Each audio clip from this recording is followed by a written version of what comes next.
وسلم أجمعين. Ya Allah, sampaikan sholawat salam rindu kami kepada kekasihmu Rasulullah Sallallahu Alaihi Wasallam.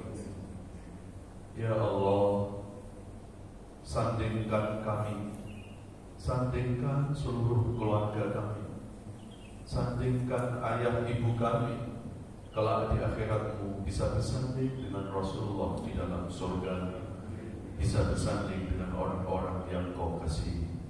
Rabbana taqabbal mahabbatana ila rasulika al-karim. Al-Fatihah. A'udzu billahi minasyaitonir rajim. Bismillahirrahmanirrahim. Alhamdulillahi rabbil alamin. Ar-Rahmanir Rahim. Maliki yaumiddin. Iyyaka na'budu wa iyyaka nasta'in. Ihdinas siratal mustaqim. صراط الذين أنعمت عليهم غير المغضوب عليهم ولا الضالين آمين. Assalamualaikum warahmatullahi wabarakatuh. Alhamdulillahirabbil alamin. Allahumma shalli ala Muhammad wa ala alihi wa sahbihi wa barik wa sallim ajmain. Rabbi zidna ilma wa alhiqna bisalihin. A'udzu bikalimatillahi tammati min syarri ma khalaq. Bismillahilladzi la yadurru ma'a ismihi syai'un fil ardi wa la fis samaa'i wa huwas samiul 'alim. Hasbunallahu wa ni'mal wakeel, ni'mal maula wa ni'man nasir. La haula wa la quwwata illa billahil 'aliyyil 'azim. Amma ba'd. Bapak Ibu jamaah salat subuh yang dirahmati Allah. Alhamdulillah, kita bersyukur kepada Allah. Allah masih memberikan nikmat sehat, nikmat panjang umur kepada kita. Semoga nikmat sehat dan panjang umur ini bisa kita manfaatkan untuk memperbaiki diri kita, untuk mendekatkan diri kepada Allah Subhanahu wa Ta'ala. Amin ya Rabbal Alamin. Alhamdulillah, kita sudah sama-sama menyelesaikan sholat subuh berjamaah. Kita lanjutkan dengan ikut kajian ilmu. Mudah-mudahan hadir kita di majelis ilmu ini akan menjadi sebab turunnya rahmat Allah Subhanahu wa Ta'ala. Ya Allah ya Rabbal Alamin. Salawat dan salam sama-sama kita sampaikan kepada Rasulullah Sallallahu Alaihi Wasallam. Semoga kita termasuk umat yang mencintai Nabi dan mudah-mudahan Nabi mencintai kita. Amin ya Rabbal Alamin. Baik Bapak Ibu jamaah sekalian, pada kesempatan subuh ini kita akan mengkaji ayat-ayat Al-Quran. Kali ini kita akan membahas surat At-Taubah, surat 9 ayat 71. Surat 9 ayat 71. A'udzu billahi minasyaitonir rajim. Bismillahirrahmanirrahim. والمؤمنون والمؤمنات بعضهم أولياء بعض يأمرون بالمعروف وينهون عن المنكر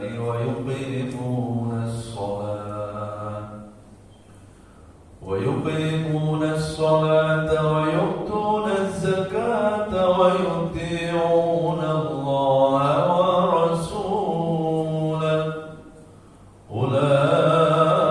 أولئك سيرحمهم الله إن الله عزيز حكيم. Sadaqallahul Adzim. Yang artinya, dan mukmin laki-laki maupun mukmin perempuan yang sebagian mereka saling berkasih sayang, lalu mereka mengajak berbuat kebaikan, mencegah kemungkaran, dan mereka melaksanakan sholat, melaksanakan zakat, mentaati Allah dan Rasul-Nya, maka mereka itulah yang dijamin mendapat rahmat Allah Subhanahu wa Ta'ala. Sadaqallahul Adzim. Maha benar Allah atas segala firman. Surat At-Taubah ayat yang ke-71 ini menjelaskan cara untuk menjemput rahmat Allah. Rahmat Allah ini sesuatu yang sangat penting di dalam kehidupan manusia. Bahkan Rasulullah pernah ditanya, apakah seseorang itu masuk surga karena amalnya ya Rasulullah? Maka Nabi menjawab, bukan. Orang dimasukkan surga, hakikatnya orang itu mendapat rahmat Allah. Lalu sahabat bertanya lagi, apakah itu juga termasuk engkau? Maksudnya Rasulullah masuk surga juga bukan karena amalnya. Kata Nabi, iya. La adkhulul jannah illa birahmatillah. Itu jawabannya. Aku pun masuk surga karena rahmat Allah Subhanahu wa ta'ala. Maka hakikat semua tujuan ibadah kita harusnya kita tujukan untuk menjemput rahmat itu. Kalau kita sudah dapat rahmat, otomatis kita akan mendapatkan surga Allah Subhanahu wa ta'ala. Lalu bagaimana cara untuk menjemput rahmat Allah itu? Menurut surat At-Taubah ayat yang ke-71 ada 4 cara. Semoga kita bisa mengamalkannya. Amin ya rabbal alamin. Apa 4 cara itu? Yang pertama adalah wal mu'minuna wal mu'minatu ba'duhum awliya'u ba'd. Yaitu orang-orang yang beriman, baik dari kaum laki-laki maupun kaum perempuan, yang ba'duhum awliya'u ba'd, yang sebagian mereka saling berkasih sayang, saling tolong-menolong, menumbuhkan sifat asih asuh. Irhamu man fil ardi yarhamkum man fis samawat. Sayangi yang di bumi, nanti yang di langit akan sayang kepada kita. Nah, berarti cara menjemput rahmat Allah yang pertama apa? Yaitu menebarkan kasih sayang, menebarkan kedamaian. Ya, tadi Rasul sampaikan, kalau kita mengasihi semua yang ada di bumi, yang di langit akan mengasihi kita. Jadi hadisnya bukan bicara mengasihi manusia saja, tapi mengasihi semua yang ada di bumi. Lah yang ada di bumi kan bukan cuma kita. Ada tumbuhan, ada hewan. Tidak boleh kita mendolimi hewan, ya, apalagi mendolimi manusia. Ya. Innallaha la yadlimun nas walakin kanu anfusahum yadlimun. Allah itu gak pernah mendolimi hamba-hambanya, tetapi manusia itulah yang mendolimi terhadap dirinya sendiri. Ya, jadi Islam itu sangat menganjurkan perbuatan-perbuatan kasih sayang, dan Islam mengecam perbuatan kekerasan, perbuatan kezaliman. Jangankan kita melakukan kezaliman, melakukan kekerasan kepada sesama manusia, ya, kita nggak boleh melakukan kekerasan terhadap binatang. Mungkin Bapak Ibu pernah mendengar sebuah hadis, Rasulullah pernah bersabda, ada seorang wanita yang ahli ibadah, nanti di akhirat dia terhalang nggak bisa masuk surga. Ya. Lalu kemudian sahabat bertanya, apa sebabnya ya Rasulullah? Padahal wanita ini ahli ibadah. Apa jawab Rasulullah? Karena dulu wanita ini pernah mendolimi kucing yang ada di rumah, pernah menyakiti binatang, Pak, nggak bisa masuk surga. Lalu bagaimana kalau kita menyakiti sesama manusia?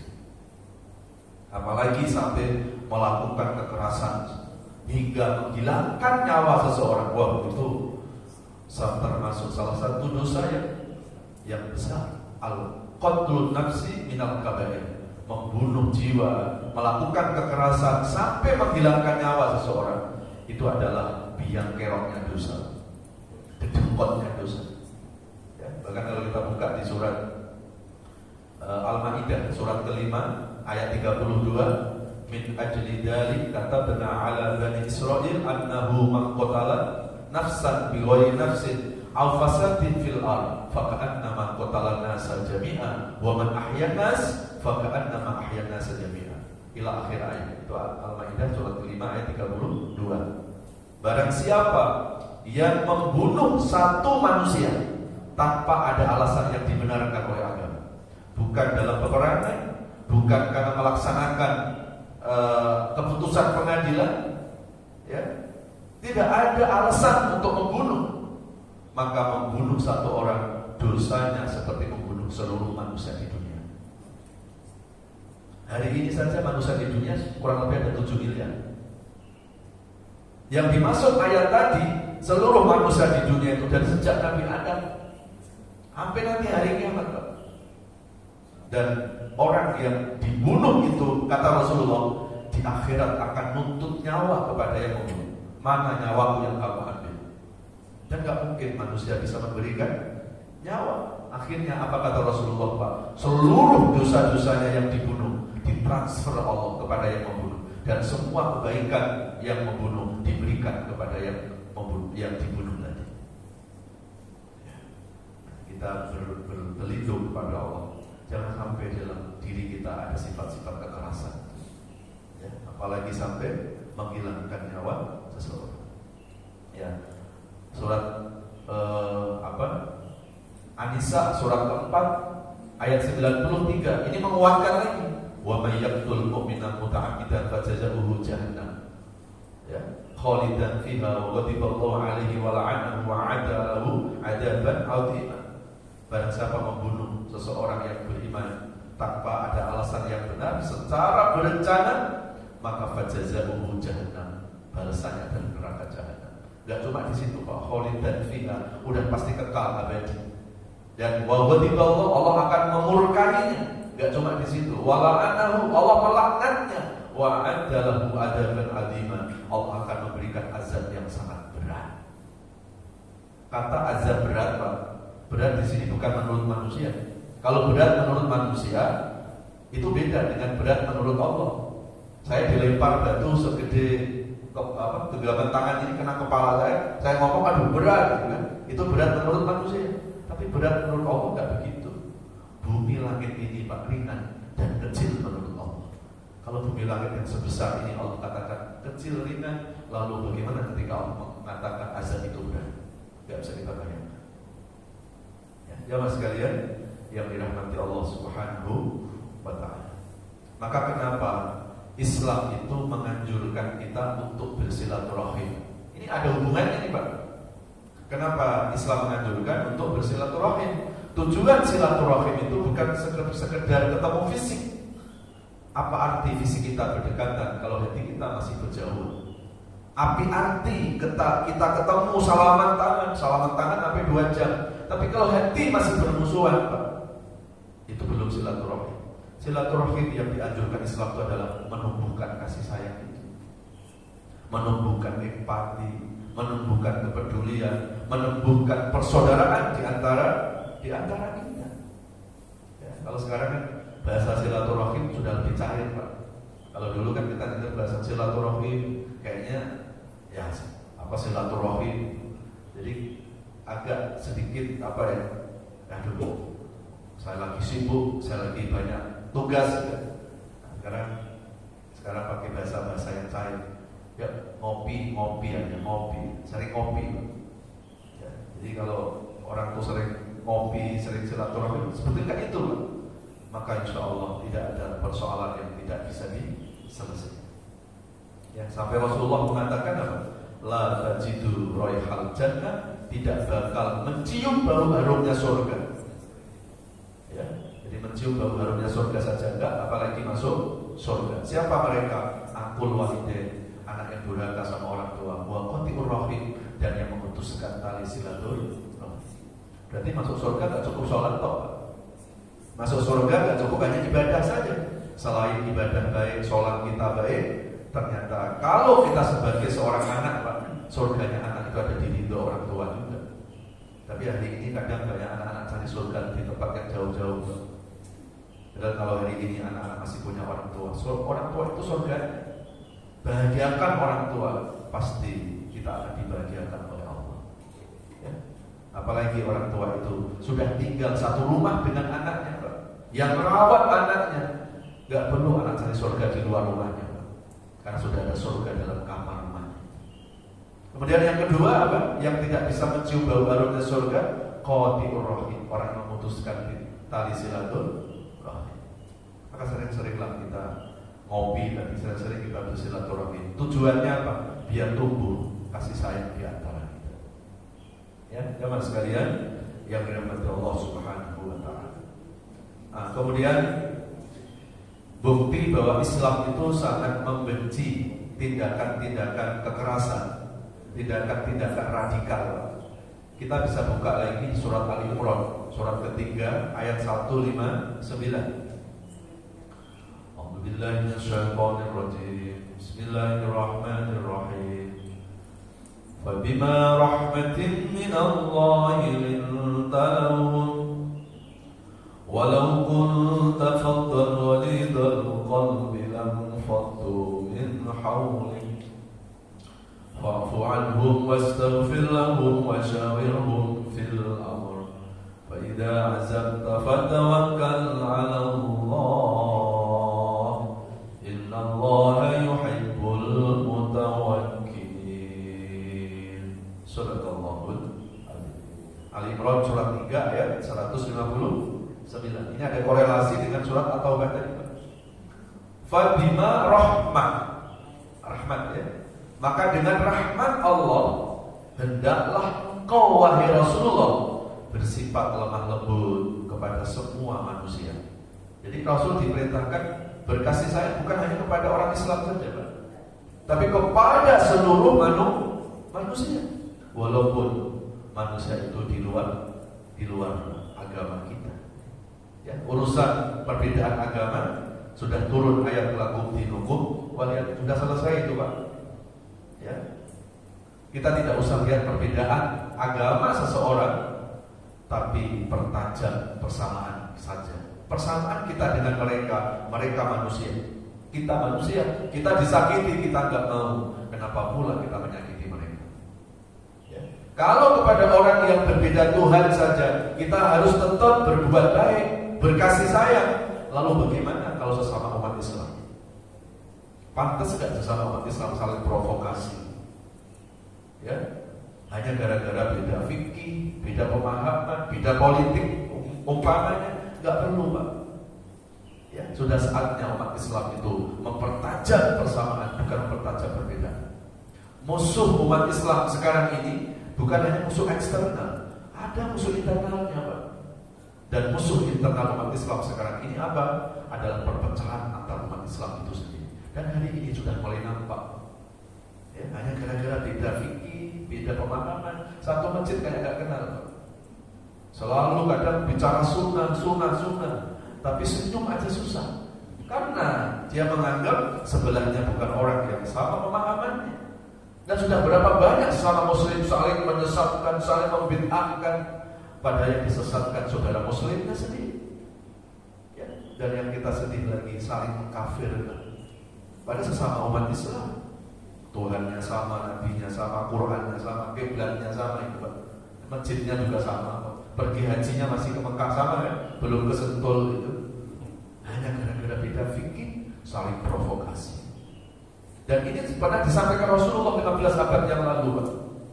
Idza taraqat ummati fattabi'sa. Kalau umatku sudah terpecah belah, sudah mempertajam perbedaan, tidak mempertajam persamaan, fattabi'sa, tunggulah masa kehancuran. Ya, dan ini bukan omong apa, bukan sebatas peringatan dari Rasulullah, dan faktanya sudah terjadi, Pak. Ya, kita masih ingat bagaimana sejarah Islam di Andalusia, Islam di Manila. Andalusia sama Manila, Pak, itu dua-duanya negara yang pernah mengalami kejayaan Islam. Islam di Andalusia sudah lebih dari 700 tahun, pernah jaya di sana, Pak. Sehingga kalau sekarang kita ke sana, ke Andalusia, masih kita lihat bekas-bekas, ya, bahwa Islam pernah ada di sana. Jalan saja sampai sekarang, Pak, itu lebih banyak jalan nama-nama sahabat Nabi di sana sampai sekarang. Dan yang terbanyak adalah jalan Tariq bin Ziyad. Tariq bin Ziyad adalah sahabat Nabi yang pertama kali membawa Islam ke Andalusia. Walaupun orang-orang Barat mengatakan Tariq bin Ziyad adalah penjajah, nggak mungkin dong, Pak, penjajah menjadi nama jalan, pasti pahlawan. Lalu hari ini 3 berapa persen Islam di sana? Tinggal 1%. dan nggak bisa bangkit lagi. Apa penyebabnya, Pak? Penyebabnya karena umat Islam pada saat itu nggak bisa menjaga persaudaraan. Ini harus menjadi catatan kita. Ada yang mengadu domba, ya, masuklah tentara Salibis pada saat itu, dan dipaksalah umat Islam supaya keluar dari Andalusia. Kalau nggak mau keluar, mereka murtadkan atau mereka bunuh. Karena udah punya kekuatan, udah terpecah belah sendiri. Bagaimana bisa melawan musuh pada saat itu? Ya. Dan di Manila sama, Pak. Dulu Manila itu dipimpin sama kesultanan. Gak mungkin dipimpin sama sultan kalau gak mayoritas Islam. Hari ini tinggal berapa persen Islam di sana? Hanya tinggal sekitar 25%, dan gak bisa bangkit lagi. Ya. Kemudian kita mengatakan itu kan Manila, Pak Ustaz, itu kan Andalusia, ini kan Indonesia. Loh kenapa? Indonesia kan mayoritas Islam. Dulu sama itu, Pak. Andalusia sama Manila juga mayoritas Islam. Jadi ini menjadi pelajaran buat kita. Jadi musuh kita, musuh bangsa ini, musuh umat Islam sekarang ini bukan sesama bangsa ini, bukan sesama umat Islam. Musuh umat Islam sekarang yang mengadu domba itu, yang mereka mungkin tidak nampak di permukaan, tapi mereka masuk ke jantung-jantungnya umat Islam, memprovokasi tanpa disadari sebetulnya umat Islam telah teradu domba. Ini harus kita waspadai. Ya, apalagi sebentar lagi ini akan masuk ke tahun politik. Maka kita harus berusaha untuk mempertajam persamaan. Jangan kita pertajam perbedaan. Kalau kita pertajam perbedaan, nggak akan selesai sampai kiamat. Taruhlah urusan politik, setiap 5 tahun kita pasti beda. Terus mau sampai kapan? Ya, jadi sudah saatnya kita harus memperkuat persaudaraan kita, kasih sayang di antara kita. Ya, jangan sampai peristiwa-peristiwa yang terjadi di Andalusia sama Manila itu terjadi di negeri kita. Ya, ada yang ngomong, Pak Ustadz, katanya kan Islam itu dijamin oleh Allah nggak akan hilang. Islam nggak mungkin hilang dari dunia ini, tapi ada jaminan bahwa Islam nggak hilang dari Indonesia. Ya. Jadi semuanya kembali kepada kita. Nah, maka kembali ke kajian kita tadi ya, yaitu surat Al-Imran, surat ketiga ayat 159 tadi. Rasulullah diperintahkan oleh Allah untuk bersifat lemah lembut, membawa rahmat kepada seluruh manusia. Saya teringat satu kisah di mana Rasulullah suatu saat pernah ngisi tausiah di sebuah masjid, Pak. Terus tiba-tiba masuklah orang Badui, orang Gresik, orang kampung, masuk ke masjid, Pak. Tiba-tiba di tengah-tengah Rasulullah ngasih tausiah, orang Badui kencing di dalam masjid, Pak. Ya. Semua sahabat yang hadir pada saat itu marah sama orang Badui. Tapi apa kata Rasulullah? La tabaghadu, kalian jangan marah sama orang Badui. Bisa jadi dia nggak tahu, atau bisa jadi dia bukan orang Islam, atau dia memang sudah kebelet. Ya, kalian nggak boleh dolim kepada orang Badui itu. Dan ternyata orang Badui itu bukan orang Islam, ya. Lalu apa yang dilakukan Rasulullah, Pak? Apa hanya sekedar menyuruh sahabat tidak marah? Nggak cuma di situ. Rasulullah dengan akhlak mulianya memberi contoh.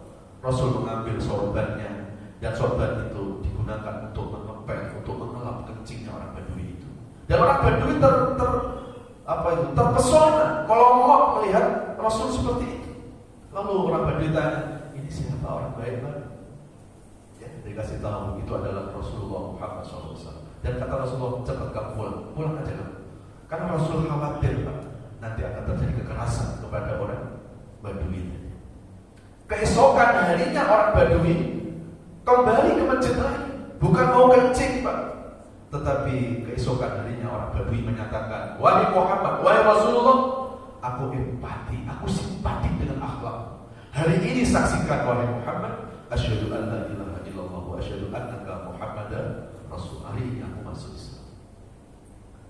Tengoklah kisah betapa Rasulullah SAW mempunyai sifat rahmat itu bukan hanya kepada orang Islam, kepada orang non Muslim Rasulullah berkasih sayang.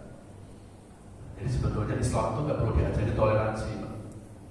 Ya, karena sudah ada ajarannya 15 abad yang lalu. Ya, nggak perlu diajari toleransi. Ya, karena apa? Islam itu dibawa oleh Rasulullah dengan agama yang sangat-sangat toleran. Ya, maka nggak pas kalau sekarang ini disematkan Islam intoleran. Salah alamat itu, Pak. Ya, buktinya orang Islam memang kurang toleransi. Ya kalau memang ada orang Islam dia tidak toleransi dengan orang non Muslim, ya berarti itu bukan salah agamanya, bukan salah Islamnya. Yang salah jangan-jangan pemahaman tentang Islam. Ya, nggak tepat kalau Islam itu distigmakan dengan agama radikal. Nah, Islam teroris itu bukan Islam, dan Islam juga bukan teroris. Ya, kalaupun ada orang Islam melakukan teror, yang salah pasti bukan Islamnya, yang salah adalah pemahaman. Anggap aja oknum saja gitu. Jangan Islamnya dikorbankan. Ya, ini kadang-kadang nggak fair ya media-media kita. Kalau ada peristiwa terjadi di kalangan umat Islam, wah itu beritanya mengekspos Islamnya yang dikorbankan. Padahal itu oknumnya. Ya, jamaah sekalian yang dirahmati Allah Subhanahu wa Ta'ala. Coba kita lanjut lagi ayat 159 Ali Imran tadi. Walau kunta faddan ghalidul qalbi lam faddu min haulik. Kalau kita bersifat kasar, bersifat keras, maka manusia akan berpaling darimu. Ini kata Allah kepada Nabi. Maka maafkanlah wahai Rasul. Kemudian mintakan ampun wahai Rasul. Bangunlah dialog, wasyawiru musyawarah. Setelah sudah dilakukan itu, bertawakallah kepada Allah. Allah mencintai orang-orang yang bertawakal. Jika bila lihat ayat ini, Pak, tidak ada yang namanya Islam itu menganjurkan perbuatan dendam. Kalau memang orang salah sama kita, maafkan. Ya, kan kadang perbuatan kekerasan itu kan motifnya kadang dendam, kadang kebencian, kadang hasud. Maka Islam menyuruh kepada Nabi tadi agar Nabi itu legowo, jangan dendam. Ya, ngapain dendam sih, Pak? Ya, kita dendam sama orang lain, Pak. Orang lain yang kita dendam bisa tidur pulas. Yang dendam nggak bisa tidur, Pak. Menyiksa ini. Ya, lagian kenapa kita punya sifat dendam? Ya, setiap hari, setiap kita habis sholat, yang kita baca apa, Pak? Istighfar. Apa makna istighfar itu? Kita minta ampun, ya Allah, ampuni dosa-dosa kami, ya Allah, ampuni. Itu artinya kan kita minta sama Allah biar Allah nggak dendam sama kita. Ampuni ya Allah, saya banyak dosa. Kita minta diampuni sama Allah, tapi kita tidak mengampuni kesalahan orang lain, kan nggak pas. Ya, kalau mau diampuni sama Allah, warisi sifat Allah pengampun. Sama kita minta supaya disayangi oleh Allah, tapi hari-hari kita menebarkan permusuhan kepada orang lain. Bagaimana Allah akan menyayangi kita? Setiap hari kita kepengen masuk surga, kelakuan kita kelakuan ahli neraka. Mana mungkin kita akan masuk surga? Ya, jadi Allah itu tergantung kita. Ya. Kemudian yang kedua, ya kembali ke surat Al-Imran surat 3, ya tema kita. Yang menjemput rahmat Allah yang kedua apa? Ya'muruna bil ma'ruf wa yanhauna 'anil munkar. Itu menyampaikan kebenaran, mengajak kebenaran dan mencegah kemungkaran.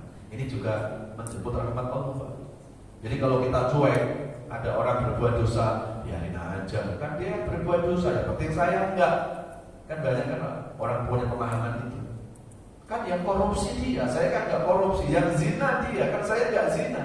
Berarti dosanya dia, bukan saya. Memang kita enggak berbuat dosa seperti mereka, tetapi kita termasuk dosa. Dan dosa kita bukan karena kita berbuat dosa seperti mereka. Kita dosa karena kita mendiamkan dosa. Ya, kita wajib, Pak, amar ma'ruf nahi munkar. Tugas amar nahi munkar bukan tugasnya para ustadz, para ulama, tidak. Tugas semua umat Islam mengajak berbuat baik dan mencegah kemungkaran. Man dalla ala khairin falahu ajru fa'ili, kata Nabi. Barang siapa yang mengajak kebaikan, maka dia mendapatkan pahala kebaikan dari semua orang yang diajak. Ini yang ngajak ngaji siapa nih, Pak? Yang ngeser-ngeser info pengajian siapa ini? ya, yang datang ada 50 orang umpamanya, maka orang yang mengajak itu dapat pahala dari orang-orang yang diajak. Maka jangan bosan untuk ngajak kebaikan, yuk ngaji, share aja, share, ya, share info-info pengajian, ya, niatkan sedekah ilmu, Pak, ya. Nah, kalau nggak ada yang ikut juga, atau kalau jawabannya yang kita share itu, insya Allah, kan ada jawabannya insya Allah, terus-terusan, Pak, dari mulai tahun 2000 sampai 2022, kita nggak usah kecewa. Kecewa, aku ngejak dia, terus selalu jawabannya insya Allah, fasih jawabnya, ya. Kita nggak usah kecewa, Pak. Kan kewajiban kita memang hanya mengajak, hanya berusaha. Kita nggak wajib berhasil, Pak. Ya, berhasil itu hanya Allah. Kalau kita ngajak orang ngaji, orang itu datang ke pengajian, yang hebat bukan kita, yang hebat ya Allah sudah memberikan hidayah. Dan kalau orang itu belum mau ngaji juga, gak usah kita kecewa. Kalau kita kecewa, berarti kita belum sepenuhnya ikhlas karena Allah. Kalau ikhlas karena Allah, gak peduli, Pak, ajak-ajak saja. Urusan ikut atau tidak, kembalikan kepada Allah. Orang berbuat baik, Pak, itu karena rahmat Allah, karena hidayah Allah. Kita manusia gak bisa kan memberi rahmat ke manusia. Kita gak bisa memberi hidayah kepada manusia. Kita hanya bisa ngetuk pintu rumahnya, tapi kita gak bisa mengetuk pintu hati manusia. Yang bisa menentuk Allah Subhanahu wa ta'ala. Ya. Jamaah sekalian yang dirahmati Allah, bisa kita buka lagi di surat Ali Imran surat ketiga ayat 104. A'udzubillahi minasyaitonir rajim. Bismillahirrahmanirrahim.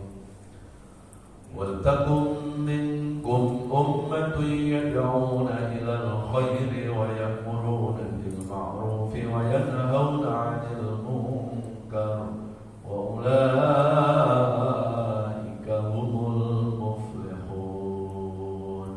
Sadaqallahul. Ini ayat yang menjelaskan pentingnya apa tadi? Amar ma'ruf nahi munkar. Ya. Setiap umat Islam berkewajiban untuk menyampaikan amar ma'ruf. Amar ma'ruf itu apa? Mengajak orang untuk berbuat baik. Dan yang kedua, mencegah kemungkaran. Yang berat, mencegah kemungkaran. Kalau ngajak orang baik, semua orang bisa. Dan resikonya nggak banyak. Yuk ngaji, Pak, paling insya Allah itu aja. Tapi kita punya tangan berbuat dosa, kita cegah, resikonya pasti ada. Ya. Dan ini nggak bisa dipilih-pilih, Pak. Dua-duanya kita jalankan sesuai dengan kapasitas kemampuan apa? Kemampuan kita. Kan kata Rasulullah, "Man ra'a minkum munkaran falyughayyirhu biyadihi." Kalau kita melihat kemungkaran, cegahlah dengan yadi, dengan tangan. Tangan di sini bukan tangan ini, Pak. Ini kekuasaan. Ini para penguasa, ya, para pejabat yang punya otoritas, dia bisa mencegah dengan kekuasaan itu. Kalau kita bukan seorang yang punya jabatan itu, maka cegahlah dengan ucapan. Ucapan nggak bisa minimal kita membenci dosa. Jangan mendukung, Pak. Ini mencegah enggak, nyampein kebenaran enggak, malah mendukung kemungkaran. Maka orang yang mendukung yang mendukung kemungkaran itu sama mendapat dosanya juga. Ya. Coba dibuka lagi, Pak. Ada orang yang tidak berdosa, tapi dikatakan dosa sama Allah karena mendiamkan dosa. Ya, surat Al-Anfal surat ke-8 ayat 25. Surat ke-8 ayat 25. Wattaqu fitnatan la tusibanna alladziina minkum dzalamun khassah wa'lamu anna Allaha syadidul iqab.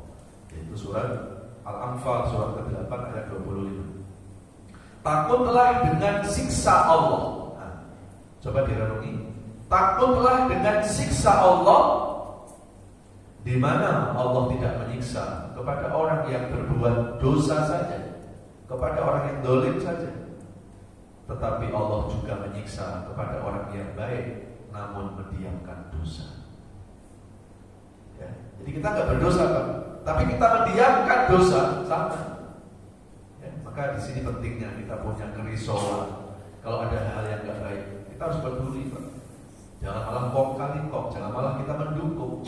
Minimal kalau nggak bisa mencegah, kita membenci perbuatan dosanya itu. Jangan kita sebagai simpatisan, ya, Karena kita pun akan mendapatkan siksa yang sama di hadapan Allah Subhanahu wa Ta'ala. Ya. Jamaah sekalian, dulu pernah ada umat Nabi Musa yang ibadah sampai 70 tahun.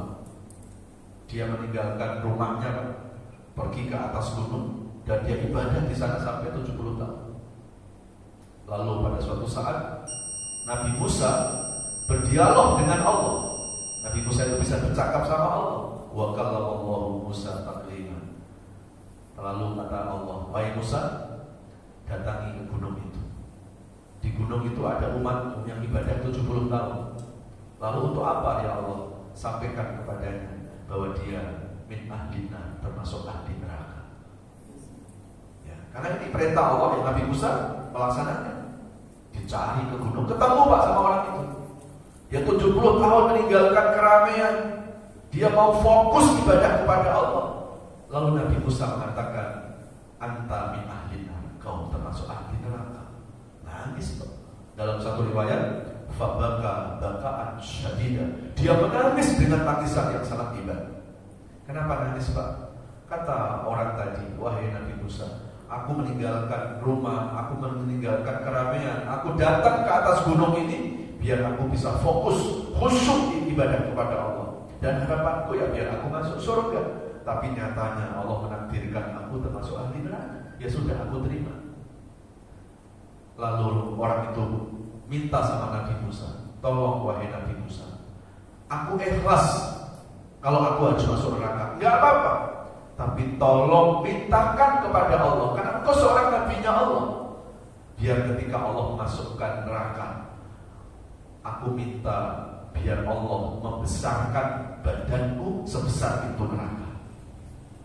Ya, udah. Nabi Musa tidak banyak bicara. Keesokan hari Nabi Musa bercakap dengan Allah. Nabi Musa itu punya mukjizat, bisa berdialog dengan Allah. Itu mukjizat Nabi Musa. Ya, yang menurut riwayat kalau ngomong tuh Nabi Musa pelu cadir kurang jelas.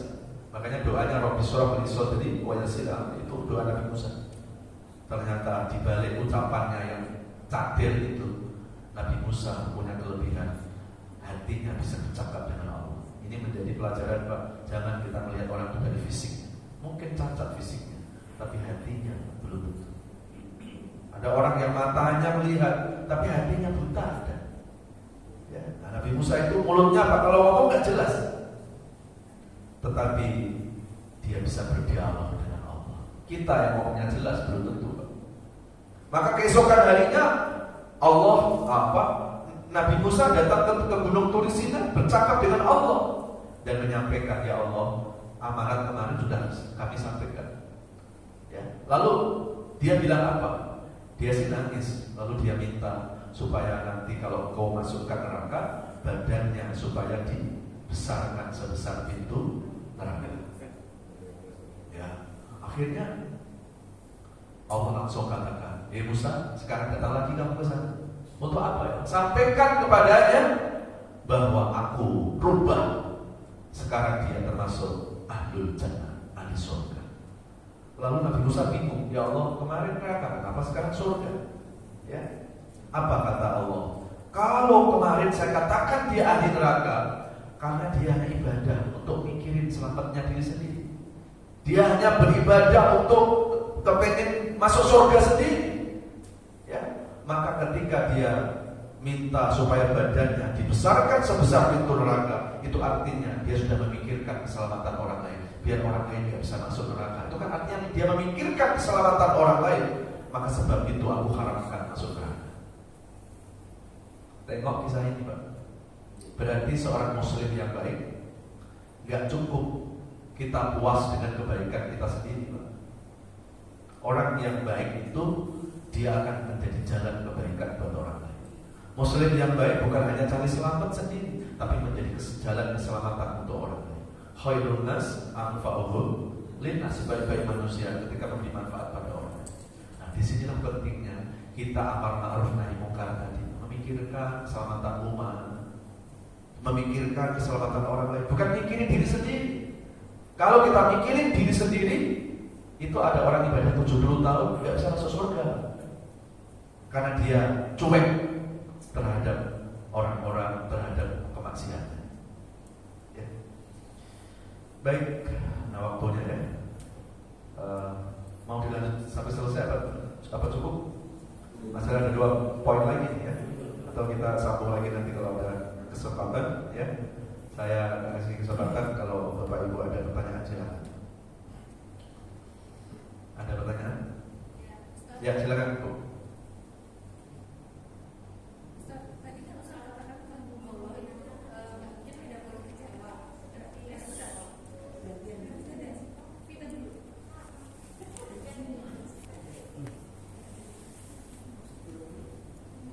Sweet.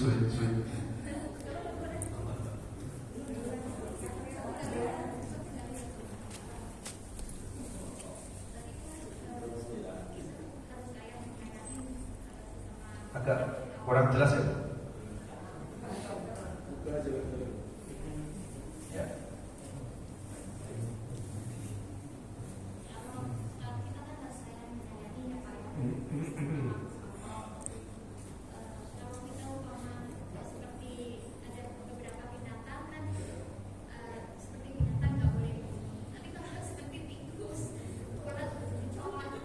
Ya, baik. Gini Bu, kalau binatang itu memang mengganggu kita, ya, apalagi mengancam kita, itu ada 2 itu, boleh disingkirkan atau dibunuh. Tapi kalaupun dibunuh, Pak, ada akhlaknya, ada etika dalam membunuh binatang. 1, nggak boleh dengan menenggelamkan, ini kata Nabi, dan nggak boleh dengan cara membakar. Ya, itu akhlak.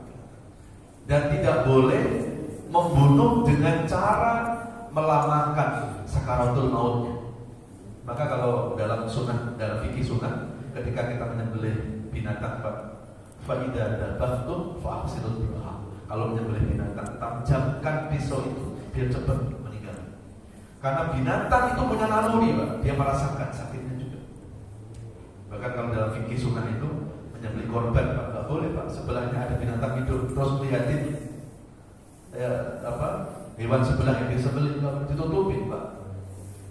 Ini kadang-kadang kita melaksanakan korban itu sudah sunnah, tapi cara menyembelihnya ada sunnah lagi, Pak. Loh, kenapa harus ditutupi? Karena binatang ketika melihat temannya disembelih, Pak, dia punya rasa, dia punya naluri. Seperti itu. Ya, jadi kalau memang harus membunuh tikus, ular, ya, karena dia ganggu kita, ya, jangan membunuh dengan cara-cara yang sadis, ya, yang melamakan, kemudian menenggelamkan, membakar.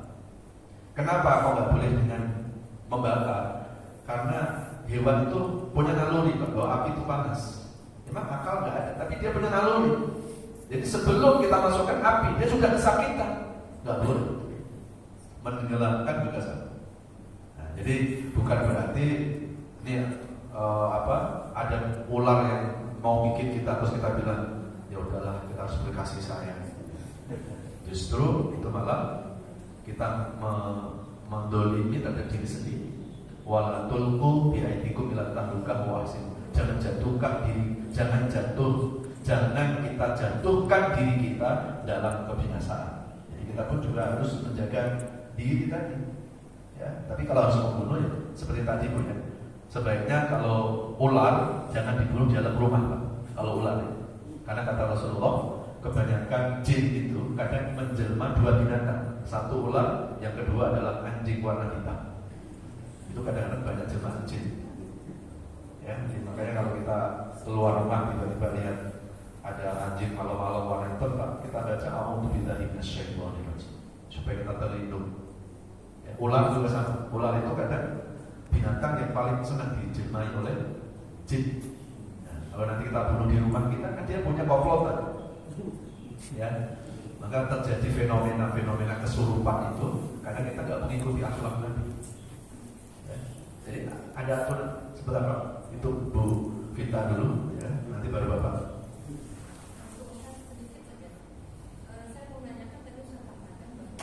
Ketika kita banyak orang berbuat baik, orang itu nggak mau, kita nggak usah kecewa. Tapi ketika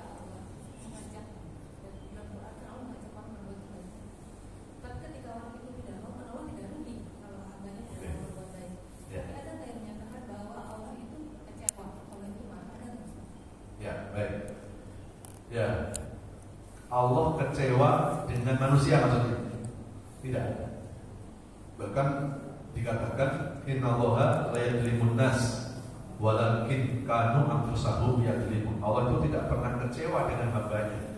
Buktinya Bu, kalau Allah nggak kecewa, berapa banyak orang mendurhakai Allah? Dikasih hidup kan? Dikasih hidup. Kalau kecewa Allah stop hidupnya. Kalau Allah kecewa nggak dikasih rezeki, Pak. Ngapain dia nggak beriman sama aku? Saya stopin aja hidupnya, rezekinya.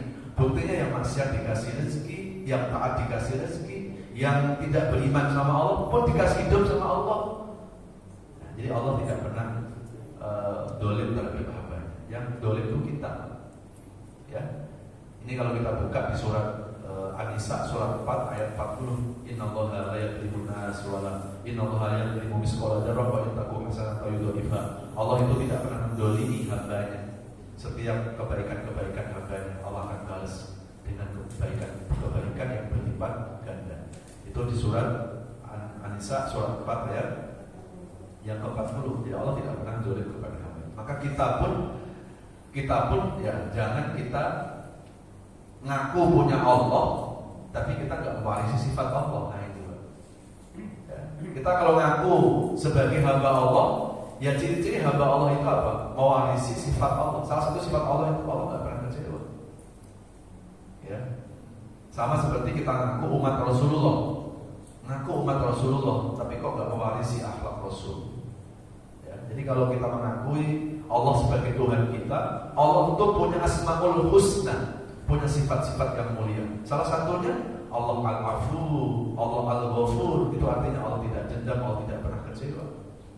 Jadi kalau kita kecewa ketika berbuat baik sama orang, ya, itu kekecewaan bukan datang dari orang itu sebetulnya, tapi datang dari diri kita. Saya berbuat baik ke Bu Vita, karena Bu Vita nggak balas baik sama saya kecewa. Ketika saya kecewa, saya salahin Bu Vita sih kecewain saya. Padahal kekecewaan saya itu bukan karena Bu Vita, karena saya berbuat baik belum sepenuhnya ikhlas karena Allah. Itu penyebabnya, Pak.